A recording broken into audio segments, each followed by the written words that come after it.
Okay, so I want to go through an entire backtesting recap here. So the reason that you do backtesting is because you need to test out your strategy and see exactly how well it can perform with data, find out where you go wrong with it, your common mistakes, and just everything that kind of has to go around with it. So let's get into this. I'll try and do a proper good backtesting session here. So we're on TradingView right here. I've got the app downloaded, and if we look here at the date, it is when gold stopped trading on Friday. Today I'm on Sunday, and the good thing about backtesting is you can do it whenever you want to. So if we look here, you can do replay mode, but what I always like to do is go down to the 1 minute, because what can happen with TradingView, I'll show you here. If you go to the 15 minute and we do replay, continue last replay, or if you do select date with the 15 minute, you can basically do it as far back as you want. However, you want to always be able to scale down to things like the 1 minute. If we do select date with the 1 minute, oh look, the 1 minute data doesn't go back past the 14th. Well, I've already done the 14th, so I'll select the 15th, because I've done the 14th, so we'll go to the 15th now. And I normally trade gold, so that's what we're on.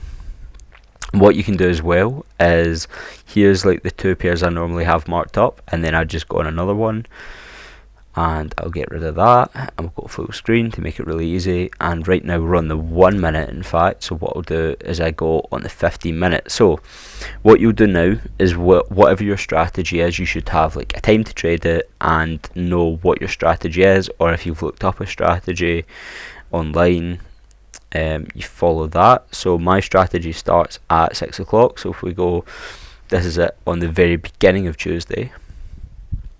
Let's skip forward here until we're in the 50 minute here. 6 o'clock mine starts at, and you want to be ready to trade before then. So I'll just let price play out.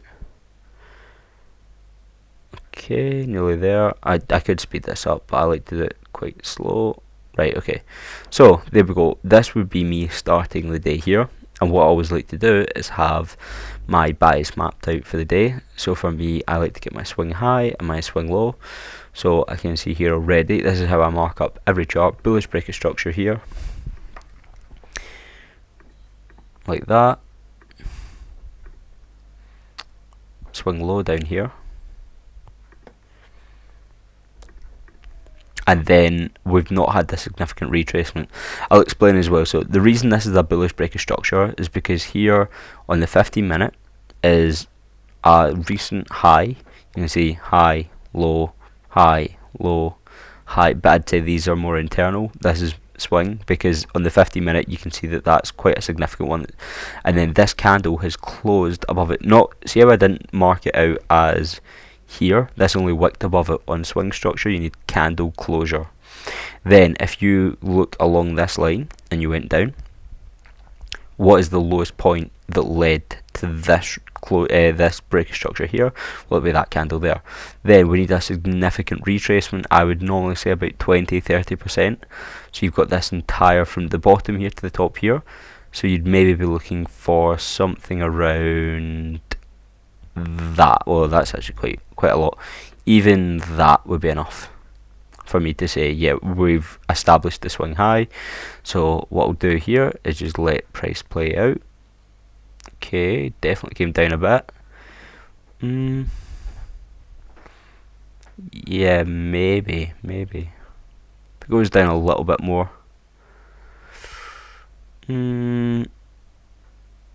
Okay, that one I would probably say, yeah, I'm happy with that. Because if you look at it, if you know, from the top here to the bottom here is your entire price range of, what's that, 2,433 pips. And then if we look at from the top here to the bottom here, 902, yeah, that's definitely enough for me to be a swing range.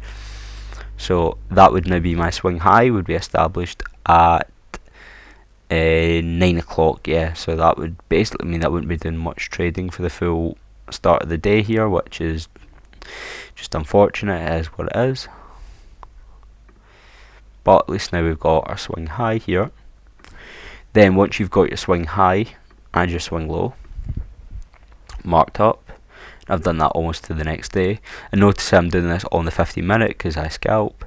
Then what we would do here is I've got my GAN box, and I would go from the bottom here to the top here, and that gives me my premium and discount. So when the price is in the discount here, it's cheap, you want to buy, and when the price is in the top half here, it's expensive and you want to look for sales. So all I would do now is mark up zones that have been respected, which would be this order block here for 1. I would now expect when price comes back into it, like it just has here, you could look for sales, or any other like fair value gaps. Nope. Yeah, this is actually the only valid zone. Even though right here, bullish breaker structure, price is going up, we would expect it to come down and come up again. You can even go and look further out, and at this date, on the 1 hour, yeah, we've got another bullish breaker structure, but is that just facilitating a retrace? So we look even further out, and price is actually in consolidation right now on the higher time frame. Yeah, you can see here from April until May, gold was just kind of jumping around this area. If you probably go out to the even higher time frame, it's usually always bullish, yeah, but it seems to be like up, and then it's kind of just stagnating at this point. So yeah, if you were scalping, it would be a bit annoying, but we're not scalping, we're day trading, and you can see that it was in a bit of a downturn here. However, then we've got bullish, bit of a retracement, and now we seem to be going higher here. So overall, price is going up. It seems to have ended this retracement, and now we're breaking highs, higher highs. It's finished a retracement, now it's going up, retraced again, and then on the smaller 50-minute time frame, it's going up. So what I would expect now is for it to facilitate that overall bullish time frame, it needs to come down, retrace maybe to here or another swing low before it can make a big move to the upside. And even though the big move will be to the upside, we can still trade the small retracements to the downside. So it's just came into this order block. Why is this an order block? Because when price went up, it facilitated a lot of sell orders. So this buy move pushed up, allowed sales to be filled. So all we're doing now is expecting that when price comes up again, it can actually fill more sell orders. And what I should have really done is, at this point, our swing range is established when this candle comes down here. And then what we should have done is, as it plays forward, it comes back up, taps us into our zone here, and when it taps into the zone, it's actually valid. And oh damn it, it's given the entry model already here. So what the entry model is, so that's all the higher time frame stuff. Then you look for sales on the lower time frame, which would be a liquidity sweep here, because this high has been swept out by that move right there. Then what I would need is a market shift, which at this point here, well, I would actually say it would be this candle right here would make it valid. Oh no, in fact, it would actually be, here's the liquidity sweep, here's the previous high, so once that's swept, that would be a market shift valid. Right here. So then I'll draw in my market shift, and then that allows us to move that to there, like that. And now that we've got the market shift, that makes our entry model valid. So after that, we just need to retrace to our zone, which you can mark up as well whenever you're doing any kind of entry model. So what we could do here, we could use this inside bar candle, which is what I normally like to do, and just have it, okay, if price retraces into there, we get our sell.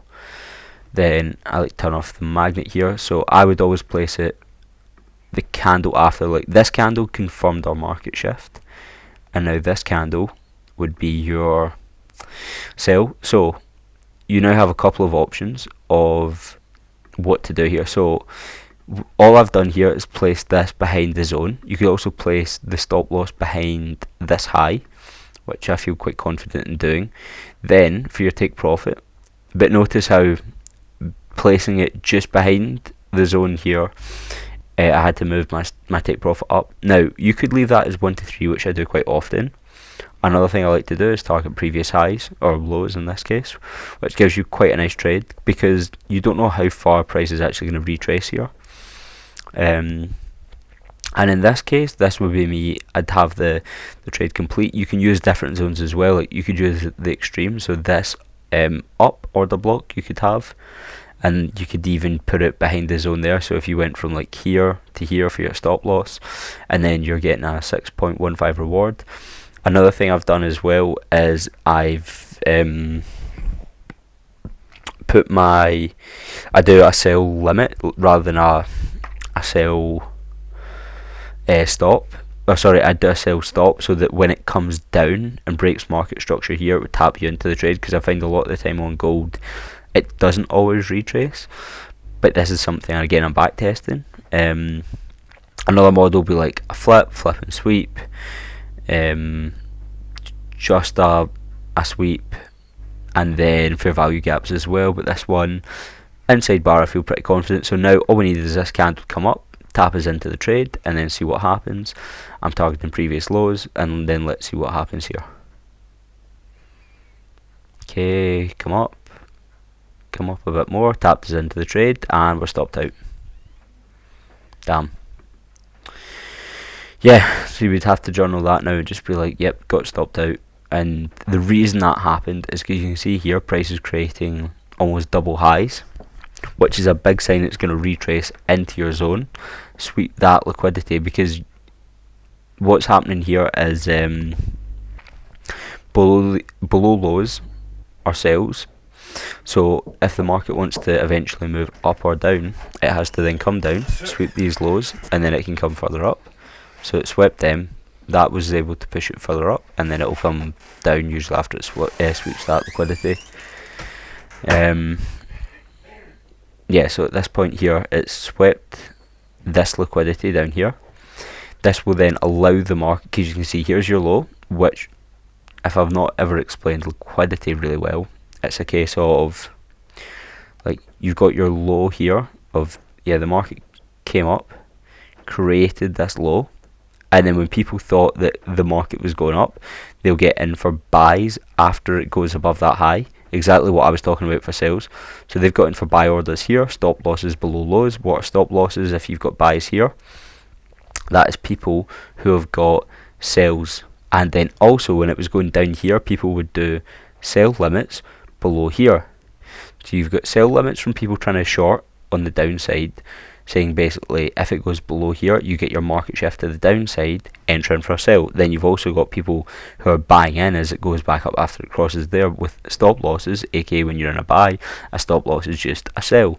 So you've got a lot of sells below lows like here. So what the market will do, they will push it down below here, sweeping, liquidity sweeping, because liquidity is built up, sweeping out all of these sells below here, so they can then push the market up. This then allows them to do the exact same at the top here, where you've now got a lot of either buy limits, buys, or stop losses from people shorting when the market's going down, which again are just buys to get them out the sales. So they've got a lot of liquidity here. So I was actually the liquidity this time with this trade, and I should have known it, because this kind of V shape, when it's just like seemingly just wicks above it, it's like not the best kind of show of liquidity.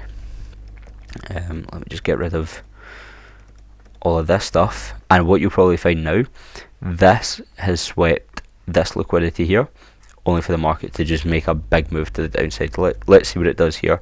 And this is a common thing that happens probably to a lot of people all the time. Let's see here, creating a new low, maybe just doing the exact same thing of double tops here. Oh, no, there was the real move there. Coming back up, grabbing some momentum, or sweeping that liquidity here to then come up Came back up, grabbed some sells. Is it going to try and target this low?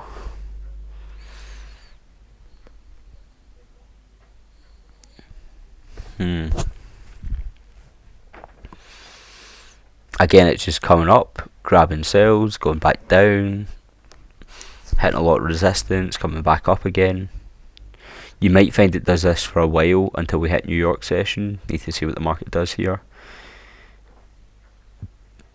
However, what I could be doing here is when it hits my 15-minute order block here, I could still be looking for buy. So even though I got stopped out at this bit, like here, you could say it swept below here, and you had a market shift at this point here, and then when it retraced, I could have gotten for a sell here at 1 to 3. This bit never really swept. This one here though, the big move to the upside, and we're close to New York open at 130. You might find this one sweeps even above these highs here. Oh,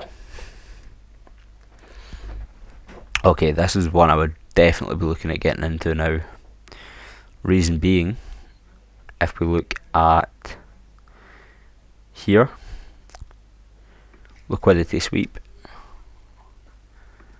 along the top, then go from the end of here, where's our nearest high would be here.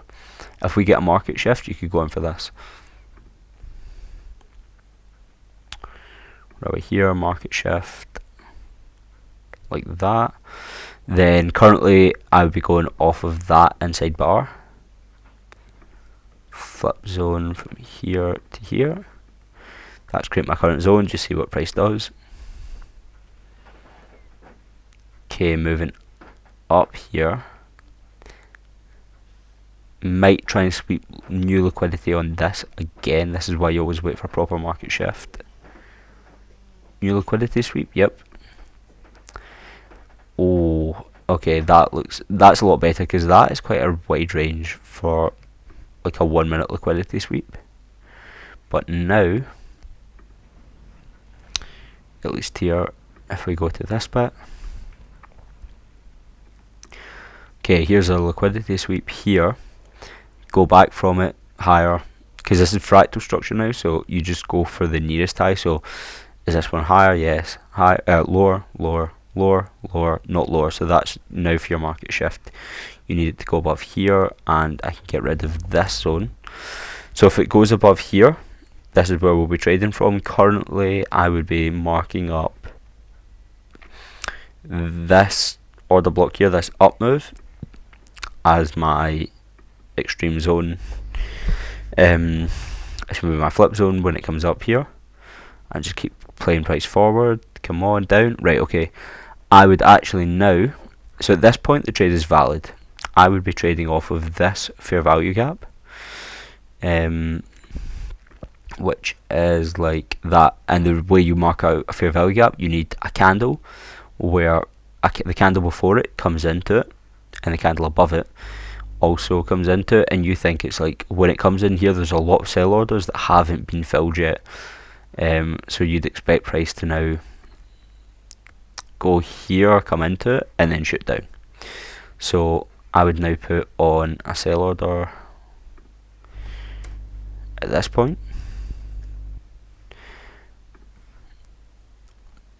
Yeah, the market shift was this candle here. So this candle is now valid.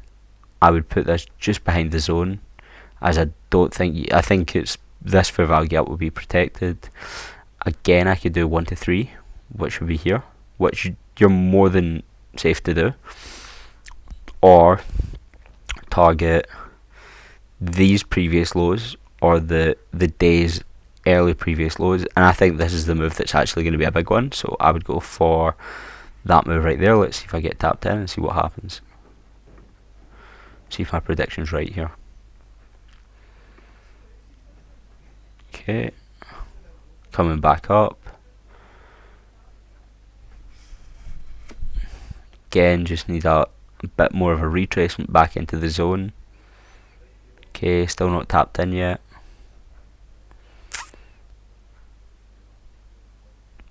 I just leave it and see what price does.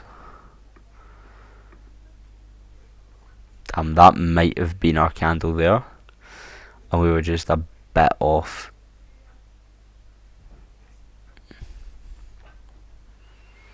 Yeah, it's looking like we're maybe not going to get tapped into the trade here, and it's going to go down. Oh, no. Yeah, I think that was our chance there, and kind of not really much you can do in that situation unless we used this nearest up candle, but I just don't feel confident doing that. Like, all it would have taken was for price to retrace into our zone just a bit more, and then I would have been screwed at that point.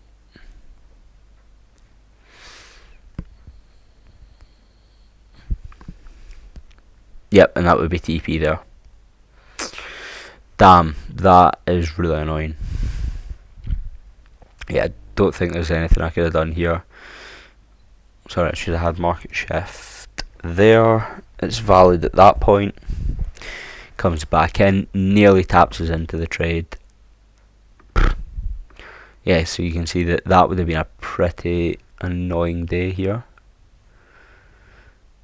And that's where I just know from experience of, like, whenever price comes really steeply like that, and I've seen definite liquidity sweep above the swing structure, and also below here. Like, I should have seen here that it was still double top. You're waiting for that to get swept and then come down.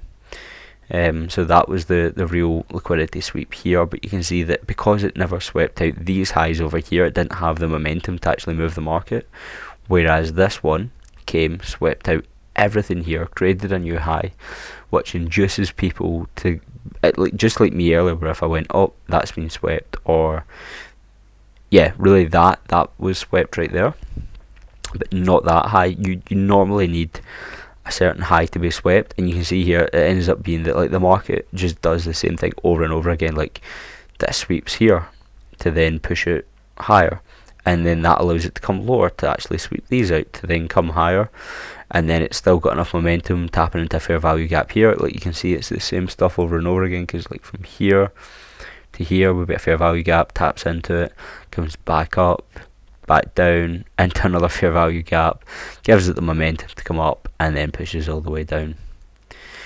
And that would have been the move of the day, but we never got tapped in. So yeah, that would kind of be a bit of a bad day here, getting into one trade which lasted from 10:03 to 10:04, 1 minute. So I was in one 1 minute trade today, and then would have been caught out on that one. And then let's see in the 15 minute, is there any other zones?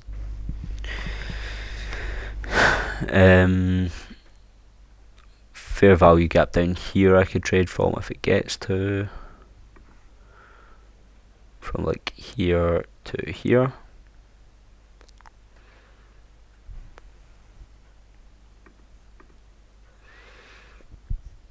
Yeah, just like that. From the top of that wick to the bottom of that one over this unmitigated candle. So that would be a zone I'll be looking at. You've also got 15 minute bullish order block there, another order block, inside bar candle, order block. Although maybe only that one seems to have had a big up move, and especially that one, so I'd maybe mark up that one. None of these made a big move to the upside. You could mark up the inside bar and you could mark up that order block. But yeah, that's really annoying that I had that marked up and just never got tapped in.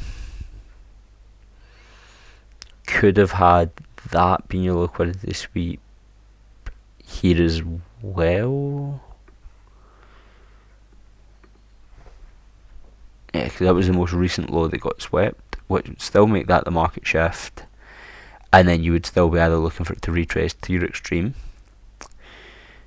that fair value gap, or that also created, what I normally do is I trade from the candle before the fair value gap, but you can see that this candle here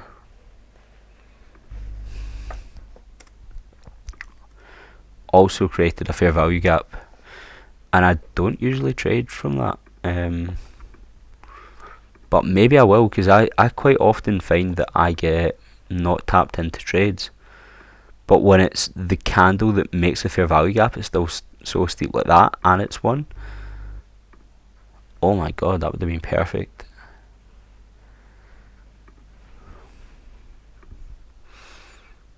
Yep, valid at this point here, but I don't think, oh, you do get tapped in.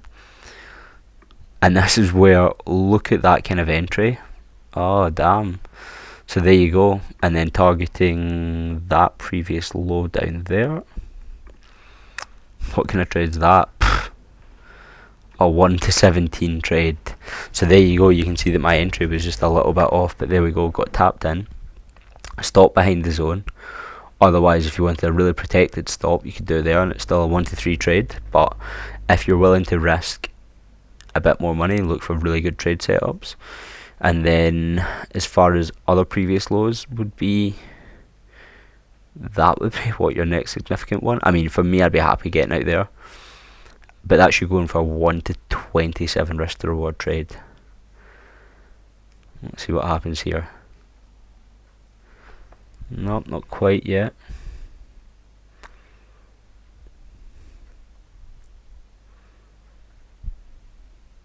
Maybe.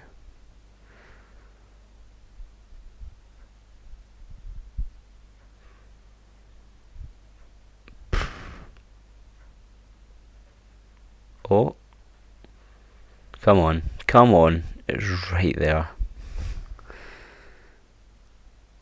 Oh my god.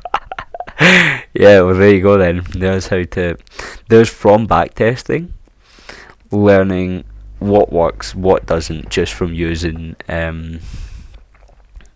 little tips and tricks like that. And I would also say that is still your liquidity there if I was going to be marking that up for the future. Because that for me would feel like a proper high that's been, yeah, that's still like the highest high.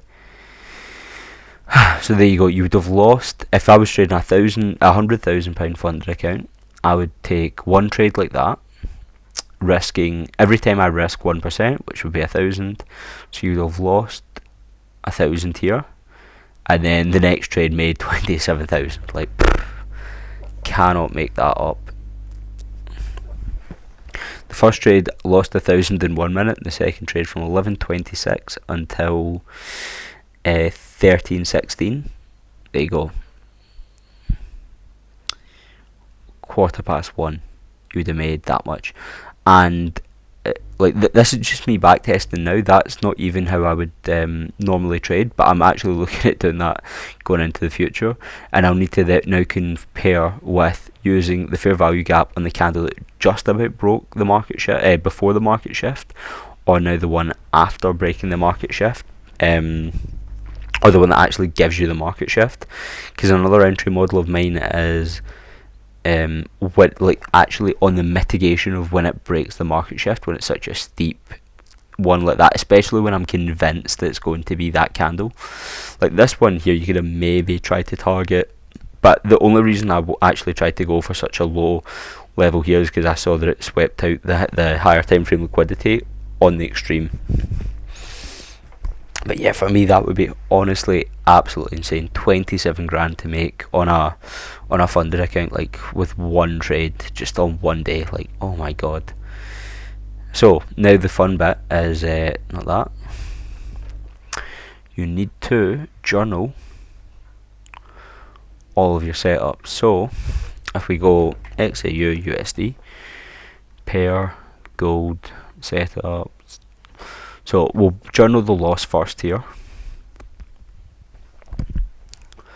where, let's see, all you do for this bit is I would go, what was my entry model? So I've got a couple of entry models. I've got, if I use the sweep, flip and sweep, fair value gap. Well, I've actually got 6 now of like the fair value gap before the candle, like what I was saying about this one would be number 4. Fair value gap after the candle would be number 5. Fair value gap that gave me the market shift would be number 5, and then the number 6 one would be the actual market shift, just on mitigation of the market shift, which would have worked here, but then it's like, well, you would have to place your stop loss below that because you're not using a fair value gap, so I'm not always the biggest fan of that one. So this would be entry model. Why do I keep gold as an investment? I'm okay. Setup here would be entry model number 5. R was -1, so it's a loss. Position was a sell. Opened. Yep, this one here. Open. You can see that it opened 10:03 and closed 10:04 on the 15th of July 2025. July 15th, include time 10:03.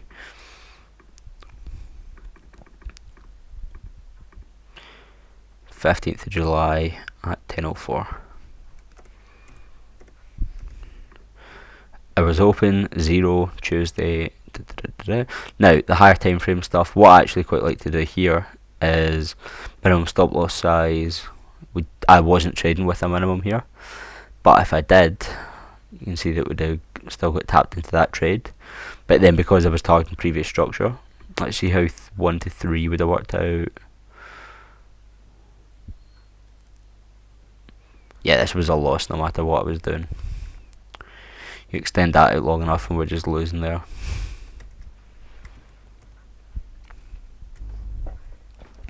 You can try, but it's always just a thing of like, has it swept higher time frame liquidity? And that's where I'm happy just taking one trade for that day and just getting a big payout like that. I really find a lot of success trading the extremes of your swing range and just waiting for most of the day for that big move to be made. And it made just before New York open. Just out of interest, what did price do for the rest of the day? I'd be done trading at that point though. Yep, there you go. Retraces. Oh, it goes back down.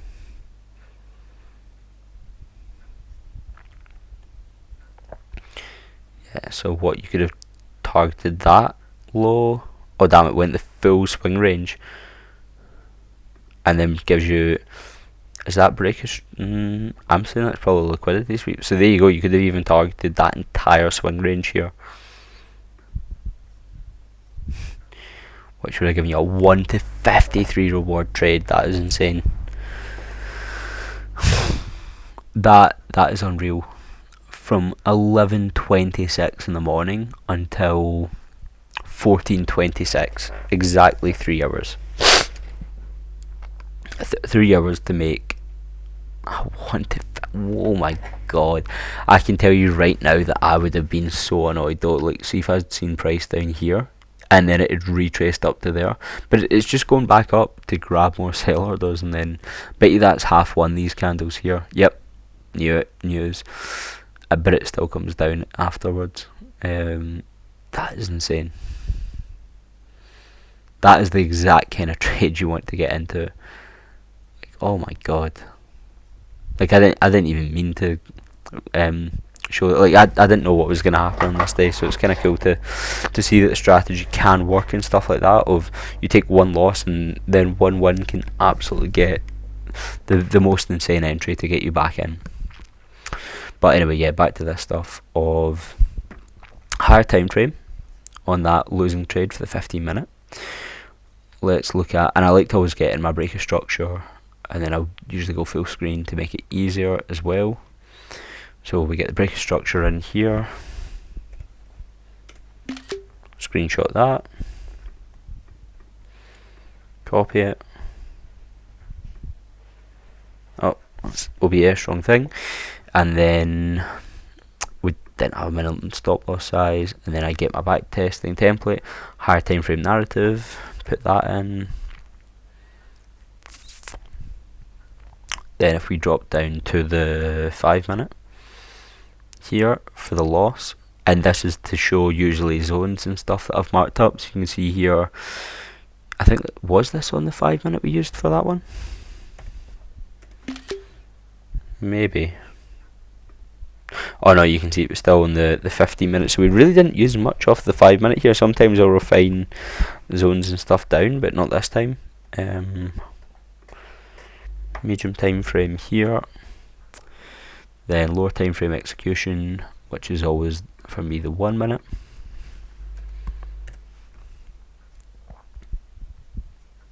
Which would be this, and then I want to show that there's another liquidity sweep over here.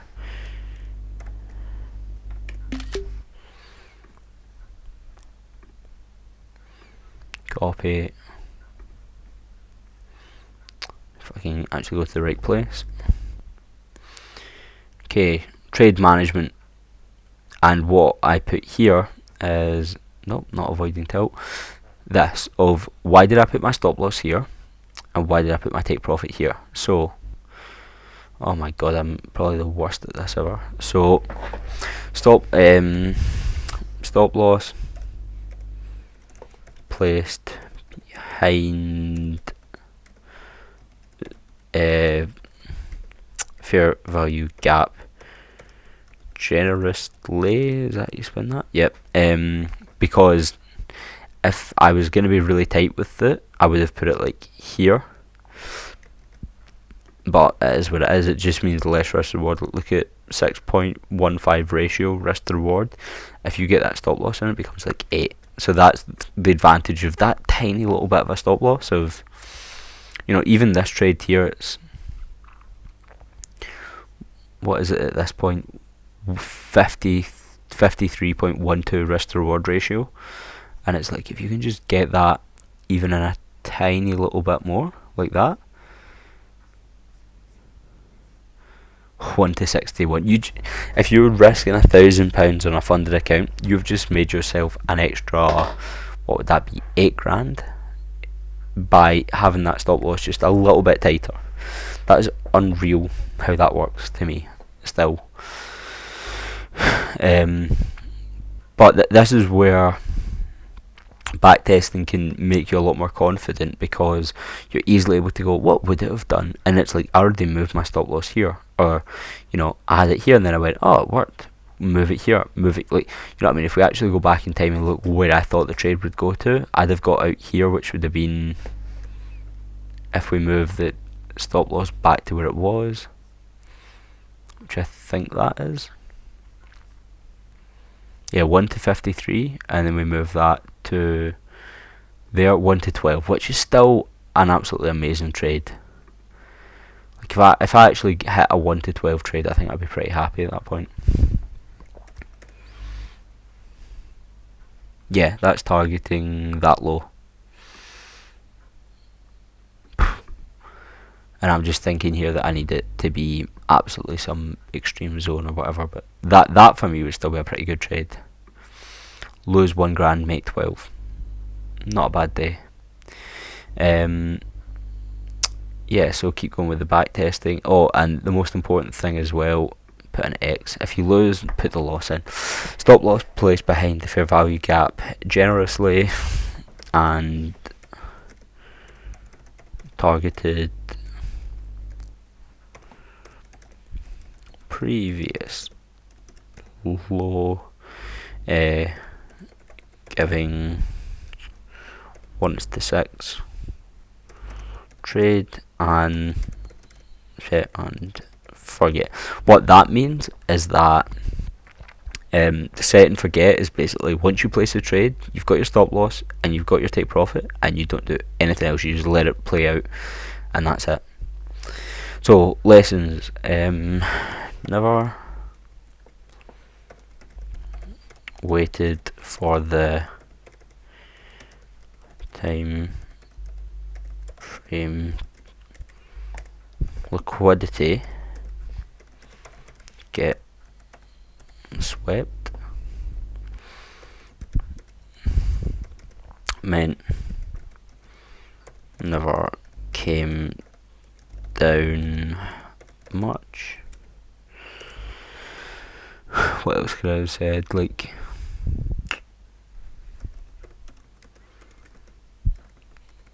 could have waited, but my 15 min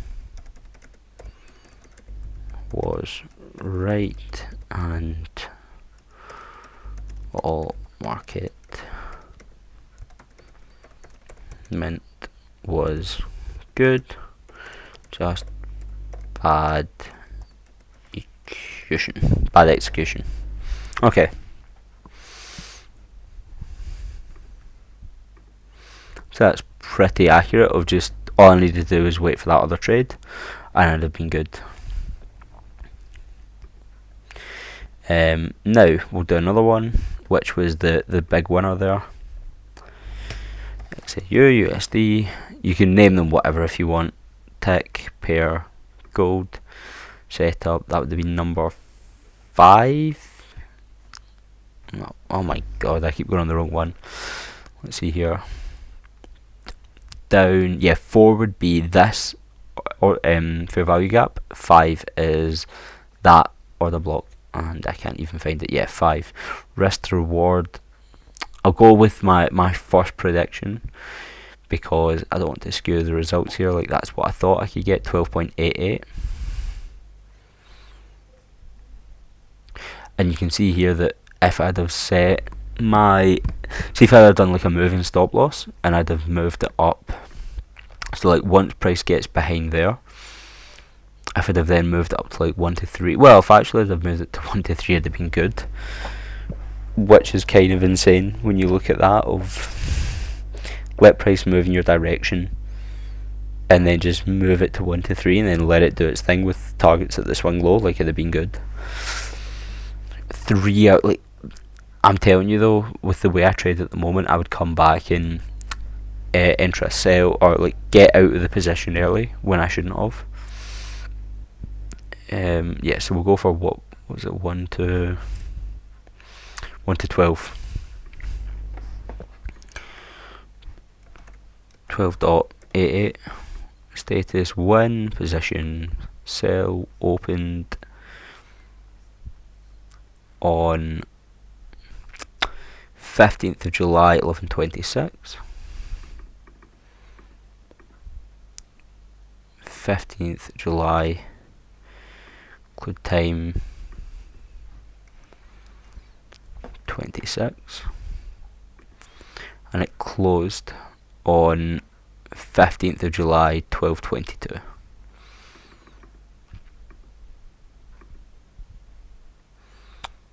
July, include time 12:22. Okay. Same again, 0 hours open because it actually closed within that day, Tuesday, July. Oh, we never included that stuff for the last one. So what that is like the higher time frame. What do we use? Higher time frame point of interest was mitigated. Yes. What do we use? The higher time frame premium and discount. Yes. Do we use a higher time frame buy zone? No. Sell zone. Yes. Lower time frame, aka the 1 minute V-shaped liquidity. No, I'm pretty sure it was yeah, that's not V-shaped liquidity, that was like quite blumpy whatever. So just lower time frame liquidity sweep and a market shift and flip and sweep. And I don't actually have, I need to add in more ones here for position status, lower time frame, edit property. Oh my god. Sort, add. We need to add lower time frame previous fair value gap, candle fair value gap,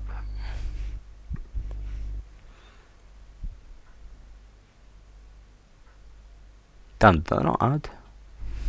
Lower time frame, previous candle fair value gap, enter, and let's make that yellow as well. Or I'll make it a different colour because it's my entry is like purple. And another one, lower time frame,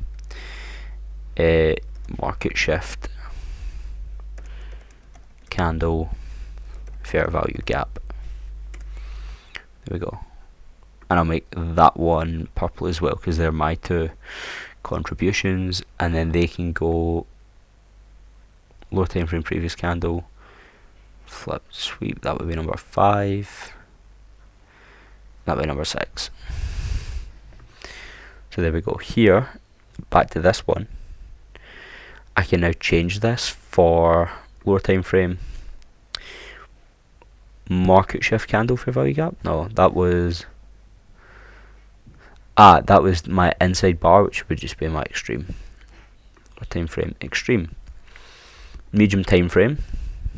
I don't think we used anything on the 5 minute this trade. Market phase and minimum stop loss we never used. So that'll be that one done.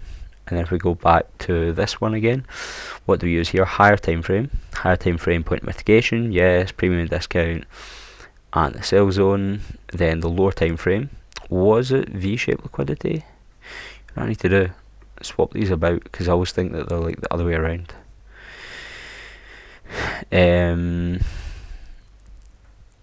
Yeah, definitely V-shaped liquidity there. Lower time frame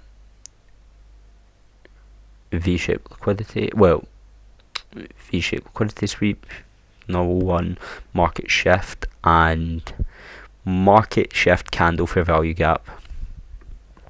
Another thing I want to add as well for the higher time frame would be swings, like extreme on the swing zone, because I feel that actually matters quite a lot. Higher time frame, let's see here, medium time frame, higher time frame, edit property, we'll do higher time frame, I don't know, how would you call that, like extreme swing point of interest, because I always find that works best. Extreme swing point of interest, and we'll go what, yellow maybe? Yeah, extreme swing point of interest, and then we'll leave that like that, and that'll work fine for the extreme. And then that can go here along this bit on the higher time frame. Higher time frame, extreme, and then that just means we know for next time exactly where it mitigated. Okay, there we go. V-shaped liquidity, and then we never used anything on the medium to refine. Nah, so we're good. Okay, back to here, medium time frame, minimum stop loss. Okay, and then just same again, we've got to screenshot. Go back up to the 15 here, take that,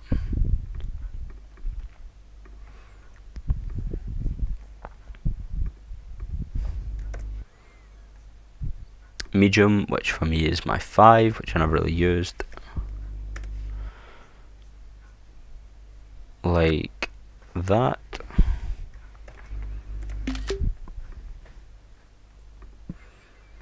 Okay, we're good. And then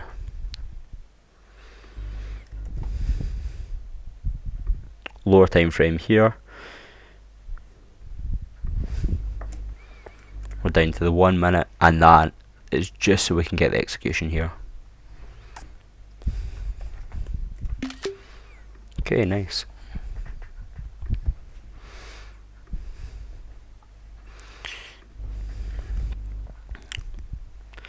And trade management, back to this bit. Okay, so why did we choose the zones that we chose?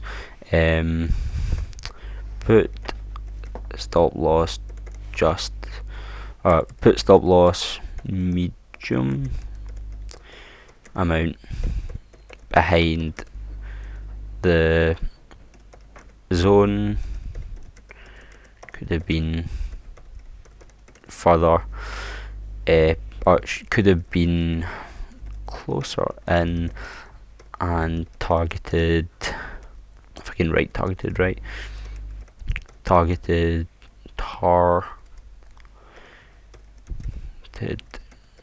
previous lows, could have gone for the swing low. Max 1 is to, what was it, 63 trade, but I got 1 is to, what is mine again? 1 is to, where was that behind? 1 is to 12 trade. I think that's all I need to say about that. And then lessons would be: use correct zone and waited for liquidity sweep on the higher time frame. Also, the location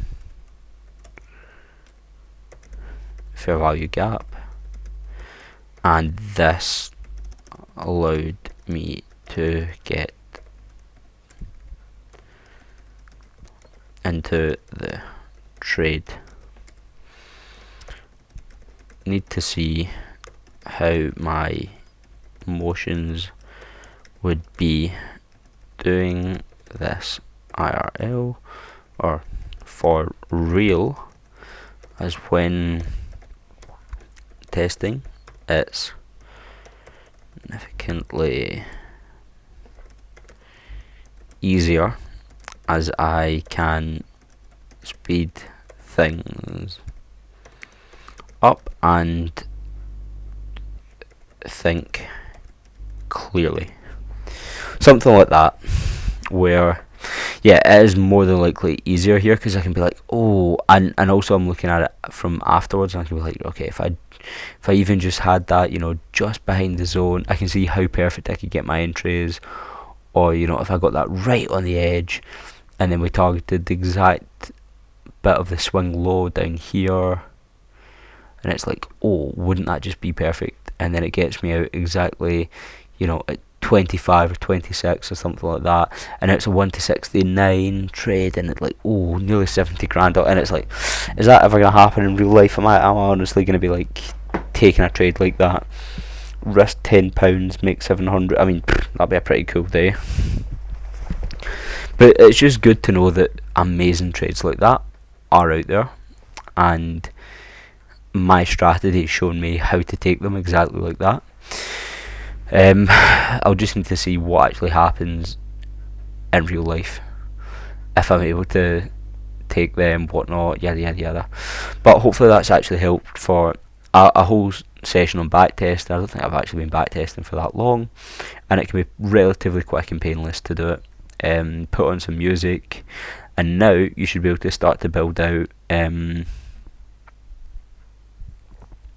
something like that. 12.88. Not bad actually. Overall, I've got a sum of 60 lots. I would have been up from this backtesting, minus ones, and then a couple of these big ones, like here you can see some of them 26, or just whatever thing that I'm doing for swinging for the fences. I definitely need to get my backtesting up though, because I'm only at 16 and I'm trying to get to 120 in January, which is 4 a day. So we should be at 44 today by Sunday, and I'm at 16. So yeah, I've got to definitely get my numbers up. But yeah, that's a quick and easy way to backtest and just understand your strategy.